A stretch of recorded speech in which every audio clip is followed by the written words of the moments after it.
रात को 1 बजे भी किसी ने सुषमा जी को अगर ट्वीट किया तो रात 1:10 उनका जवाब देता है। कंसर्न एम्बेसी को सूचना जाती है, विधि ने अवर उसका संपर्क कर दिया जाता है। आप कल्पना कर सकते हो, भारत का विदेश मंत्रालय इस रूप में कभी काम किया हो, देखा है क्या किसी ने? कुछ वक्त पहले की ही तो बात है जब प्रधानमंत्री नरेंद्र मोदी अपनी विदेश मंत्री सुषमा स्वराज की खुलकर तारीफ कर रहे थे।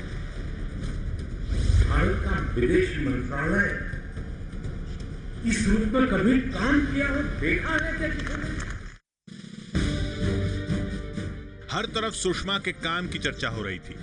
मोदी सरकार का 1 साल पूरा होने के मौके पर एबीपी न्यूज ने मंत्रियों के कामकाज को लेकर 50 एक्सपर्ट के पैनल से उनकी राय ली थी। 50 एक्सपर्ट के इस पैनल ने सबसे ज्यादा नंबर विदेश मंत्री सुषमा स्वराज को दिए थे। सुषमा फर्स्ट डिवीजन में पास हुई थी। बेदाग छवि वाली सुषमा की गिनती सबसे काबिल मंत्रियों में हो रही थी। लेकिन तमाम तारीफों के 1 महीने के भीतर ही सुषमा घिरती हुई नजर आने लगी हैं।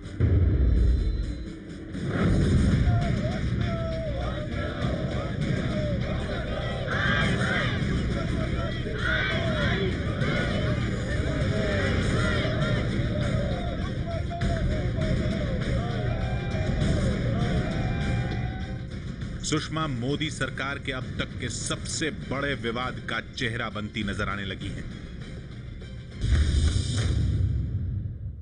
तथ्यों ने यह स्पष्ट कर दिया है कि श्रीमती सुषमा स्वराज का अपने पद पर बने रहना न नैतिक तौर से तर्कसंगत है, न कानूनी और संवैधानिक तौर से तर्कसंगत है और उन्हें फौरन देश के विदेश मंत्री के पद से इस्तीफा देना चाहिए।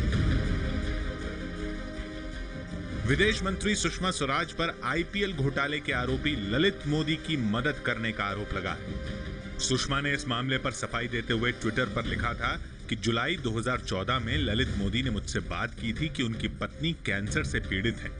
4 अगस्त को पुर्तगाल में उनकी सर्जरी होनी है। ललित ने बताया कि उन्हें अस्पताल में कंसेंट पेपर पर दस्तखत करने के लिए मौजूद रहना होगा। There was no invasive surgery for which this emergency travel document recommendation was made. After reaching that place, Portugal, on 5th of August 2014, on 8th of August and from 8th onward, Mr. Lalit Modi, along with the wife and another first family member, they were holidaying at a place called Ibiza. इस पूरे विवाद के बाद सुषमा पहली बार जब कैमरे पर दिखीं तो उनके चेहरे पर मुस्कान थी। सुषमा ने कैलाश मानसरोवर जा रहे यात्रियों से मुलाकात की, लेकिन विवाद पर कोई बयान नहीं दिया। वो सुषमा स्वराज जो बीजेपी की आवाज मानी जाती रही हैं। बहुत पहले से हमारा ये स्टैंड रहा है कि 2G स्पेक्ट्रम में जो दोष, जो अपराध राजा का है, वही चिदंबरम जी का भी है और इसलिए हम प्रधानमंत्री से चाहते हैं कि उनका भी इस्तीफा लिया जाए।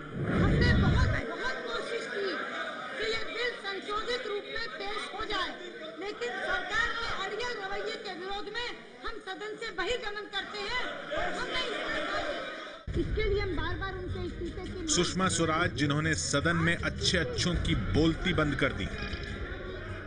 उनकी शुभचिंतिका के नाते, उनके हितैषी के नाते आपको सलाह देना चाहती हूँ, ऐसे प्रसंगों पर मंत्री अगर चुप रहें तो ज्यादा अच्छा होता है और उचित समय पर बोले तो ठीक रहता है। इस तरह की बातें कहकर आप अपने गले में बेवजह का फंदा डलवाते हैं। बिल्कुल घोटाले के आरोप में घिरे मंत्री के इस्तीफे का मुद्दा हो या फिर विरोधियों को नसीहत देने का मौका, सुषमा ने बुलंद आवाज में हमेशा अपनी बात रखी। मैं तो उन्हें सलाह देना चाहती हूँ मनीष तिवारी जी को कि आपका राजनीतिक जीवन अभी शुरू हुआ है, पहली बार सांसद बनकर आए हो, थोड़ा भाषा का संयम सीखो। और ये शेर मैंने आप ही के लिए पढ़ा कि दुश्मनी जमकर करो पर इतनी गुंजाइश रहे, फिर कभी हम दोस्त बन जाएं तो शर्मिंदा ना हो। लेकिन इस पूरे विवाद पर रविवार के ट्वीट को छोड़कर सुषमा चुप है। ये शायद पहला मौका है जब विरोधी सुषमा स्वराज पर हमले करते हुए नजर आ रहे हैं, लेकिन विरोधियों के इन हमलों पर पीएम से लेकर पूरी पार्टी सुषमा के आगे ढाल बनकर खड़ी है। मैं स्पष्ट कर दूं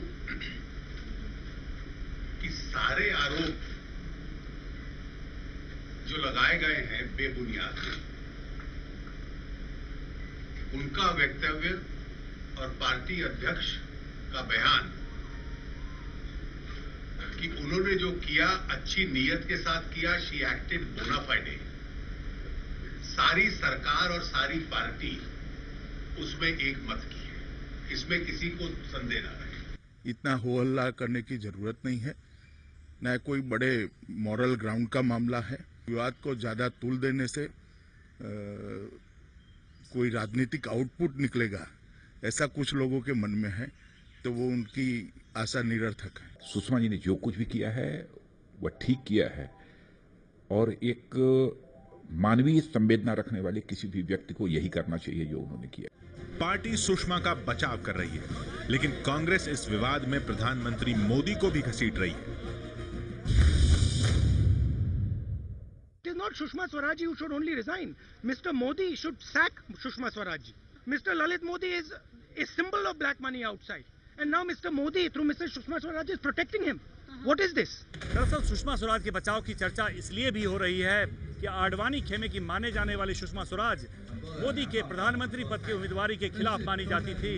वो इसलिए कि सुषमा लोकसभा में विपक्ष की नेता थी और प्रधानमंत्री पद के उम्मीदवारों में से एक थी।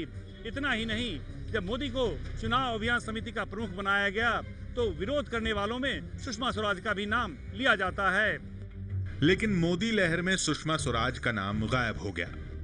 चुनाव नतीजों से पहले तो सुषमा की नाराजगी की खबर सुर्खियों में थी जब बीजेपी के तमाम नेता दिल्ली में बैठक कर रहे थे, लेकिन सुषमा ने भोपाल जाने का कार्यक्रम बना लिया था। हालांकि सुषमा स्वराज ने नाराजगी की खबर से इनकार कर दिया था।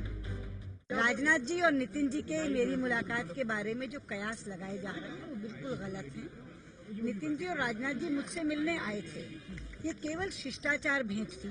चुनाव परिणामों से पहले हम सब एक दूसरे से मिलना चाहते थे। जब उन्हें ये पता चला कि मैं आज भोपाल जा रही हूँ और कल वहाँ नहीं होंगी, तो वो दोनों मिलने आ गए। कहा जा रहा है कि पार्टी अध्यक्ष अमित शाह ने प्रधानमंत्री से लेकर गृह मंत्री और वित्त मंत्री तक से बातचीत करके ये तय किया था कि पार्टी सुषमा स्वराज का बचाव करेगी। लेकिन टाइम्स ऑफ इंडिया की रिपोर्ट के मुताबिक जब फर्जी इनकाउंटर मामले में अमित शाह गिरफ्तार हुए थे तो उस वक्त सुषमा स्वराज ने उन्हें निलंबित करने की वकालत की थी। लेकिन सरकार बनने के बाद से सुषमा स्वराज मीडिया के कैमरों से दूर पूरी मेहनत से भारत की विदेश नीति को मजबूत कर रही हैं। मोदी अब तक 19 देशों का दौरा कर चुके हैं।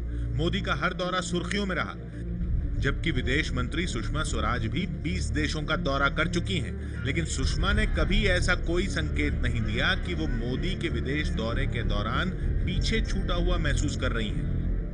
बल्कि जापान दौरे से लौट रहे प्रधानमंत्री को एयरपोर्ट पर लेने जाकर विदेश मंत्री ने ये संकेत दिया कि वो विदेश मंत्री के तौर पर अपना फर्ज अदा कर रही हैं।